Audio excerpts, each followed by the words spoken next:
How to upload resume using Google Drive. Navigate to the dashboard and click on the Candidate Management tab from the sidebar menu. Tap the Add Candidate button to begin the process of uploading a new resume. A pop-up will appear prompting you to select your upload source. Choose Google Drive as your upload option.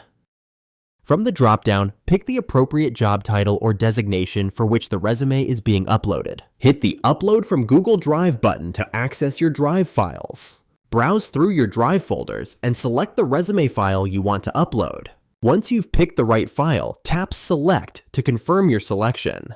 After selecting the file, click on Upload to initiate the resume extraction and parsing process. The system will automatically extract relevant details from the resume. Click Save to upload the resume.